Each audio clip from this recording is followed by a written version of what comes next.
UP के कन्नौज जिले में 25 फरवरी को पहुंचे सपा सुप्रीमो अखिलेश यादव ने तिरवा मेडिकल कॉलेज में पत्रकारों से रूबरू होते हुए प्रदेश के मुखिया योगी आदित्यनाथ पर तीखा प्रहार कर कई सवाल खड़े किए।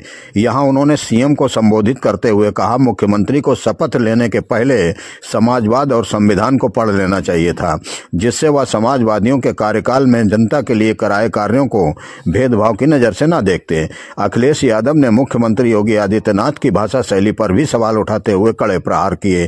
क्या कहा सपा सुप्रीमो ने, हम आपको दिखाएंगे इस रिपोर्ट में। इससे पहले आप हमें सब्सक्राइब जरूर कर लीजिए ताकि आप तक ताजा अपडेट पहुंच सके।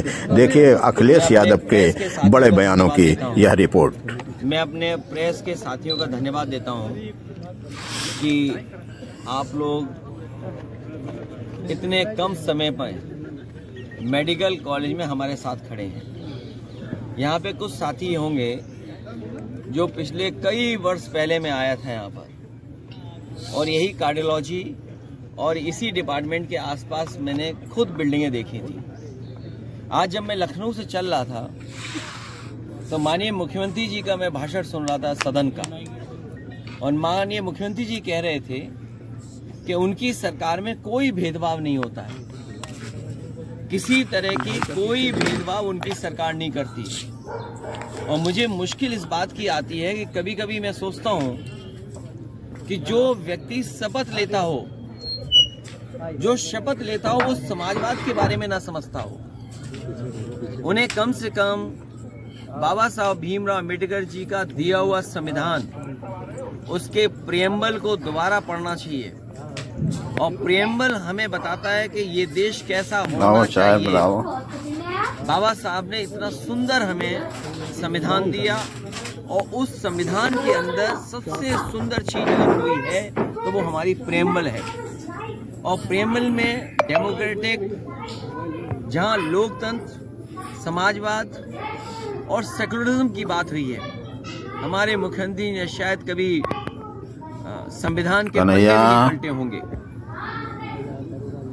जो बात ये कहते थे कि कहीं भेदभाव नहीं होता है, उनका भेदभाव इस कार्डियोलॉजी डिपार्टमेंट के आसपास दिखाई दे रहा है। वर्षों पहले मैं आया था, ऐसा ही था, और आज भी ऐसा ही है। दोनों डिपार्टमेंट में ताले लगे हैं। एक जगह और ताला मैंने देखा, मॉड्यूलर ओटी में, जहां अन्य ओटी हैं, एक मॉड्यूलर ओटी भी है, उसमें भी ताला है। सोचिए, ताले इसलिए हैं क्योंकि भेदभाव की नजर से वो देखते हैं। जो समाजवादियों के काम किए हुए हैं उसमें भेदभाव करते हैं, नियत उनकी साफ नहीं है। और अभी जो हम लोगों ने सदन में उनको सुना, जो कहा उन्होंने गिद्ध, सोचिए किसी मुख्यमंत्री की क्या भाषा हो सकती है गिद्ध को लेकर के, गिद्ध कहना। मैं समझ नहीं पा रहा हूँ गिद्ध किसको कह रहे हैं। सरकार गिद्ध है या सरकार में उन लोगों को जो तकलीफ परेशानी में अपने परिवार बुखार आ जाएगा, हम दवा नहीं देंगे तुम्हें।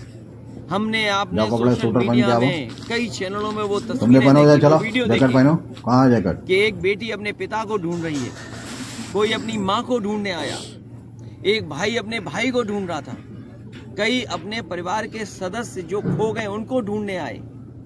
कई दिनों भटकते रहे, उन्हें अपने परिवारों को कोई सुध नहीं मिली। वो पाया खोया केंद्र में भी गए, वहां भी कोई सूचना नहीं मिली उन्हें। तो क्या सरकार उनको गिद्ध कह रही है जो अपने परिवार के सदस्यों को ढूंढने आए? और फिर दूसरी बात, सुअर। ये सुअर किसको कह रहे हैं? हमने, आपने, किसी ने नहीं कहा कि गंगा साफ नहीं है। समय समय पर सरकार को जगाते रहे कि सरकार जाने की क्या कमियां हैं। अगर सबसे ज्यादा गंदगी की बात किसी ने कही तो सेंट्रल पॉल्यूशन बोर्ड ने कहा कि गंगा माँ का जो पानी है उसमें जो पैरामीटर्स हैं वो नहाने तक के नहीं है। आप नहा नहीं सकते, स्नान नहीं कर सकते हैं। ये CPWD ने कहा है। ये आपके स्टेट पॉल्यूशन बोर्ड ने क्या कहा, सवाल वो नहीं है। तो क्या आप दिल्ली के सेंट्रल पॉल्यूशन बोर्ड के जो लोग, जो NGT से जुड़े लोग हैं, उनको आपने सुअर कहा?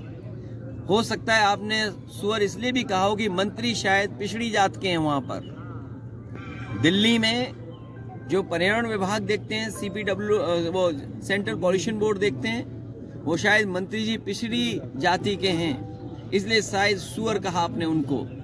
और मुझे तो ये लगता है कि जो डबल इंजन की सरकार अपने आप को कहते थे, वो कहीं ऐसा तो नहीं लखनऊ वाले दिल्ली वाले को कह रहे हों, क्योंकि दिल्ली वाले सवाल उठा रहे हैं कि आपका पानी कैसा है, आपका इंतजाम कुछ नहीं था। और कह रहे थे 100 करोड़ लोग आएंगे, हम 100 करोड़ लोगों के इंतजाम करेंगे। और सोचिए कुछ करोड़ लोग आए और भगदड़ मच गई। और भगदड़ एक नहीं मची, भगदड़ 4 जगह 5 जगह, ये अभी क्लियर नहीं है। भगदड़ मची, लोगों की जान गई, सरकार छिपा रही है। इसके साथ साथ लोग खोए हैं जिनको कहीं एफआईआर नहीं दर्ज करी जा रही है। जो गरीब दूसरे प्रदेशों से आए, थाने से भगा दिए गए, और इसलिए भगा दिए गए कि यहाँ एफआईआर दर्ज नहीं हो सकती, जाइए अपने यहाँ एफआईआर दर्ज होगी तुम्हारी। सोचो गरीब 4-5 दिन अगर प्रयागराज में भटकेगा और दोबारा अगर हरियाणा, बिहार, झारखंड, मध्य प्रदेश, छत्तीसगढ़ चला जाएगा तो लौट के कैसे आएगा वो।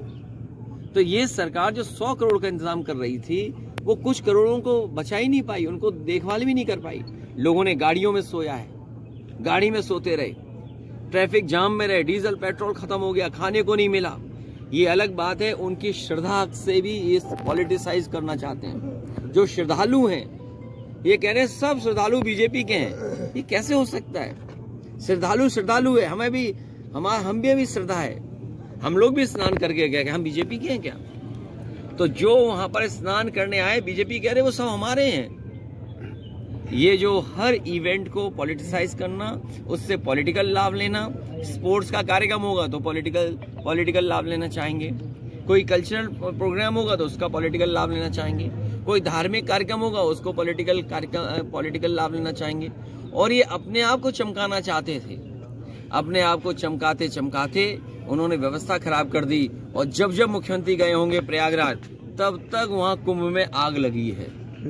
अगर वो 10 बार गए तो 10 बार आग लगी, 12 बार गए तो 12 बार आग लगी। और एक बार तो सुनने में आया कि कुछ लोग गुब्बारे से उड़े थे, गुब्बारे में आग लग गई। इतनी आग कभी कुंभ में नहीं लगी होगी जितनी इनकी सरकार में आग लगी है। लगता है ये न कुंभ में ही आग लगा दी। अब कह रहे हैं कि 64 करोड़ लोगों ने स्नान कर लिया है। अब सरकार को ऐसे आंकड़े नहीं छिपाने चाहिए। हमारे जो लोग सूचनाएं दे रहे हैं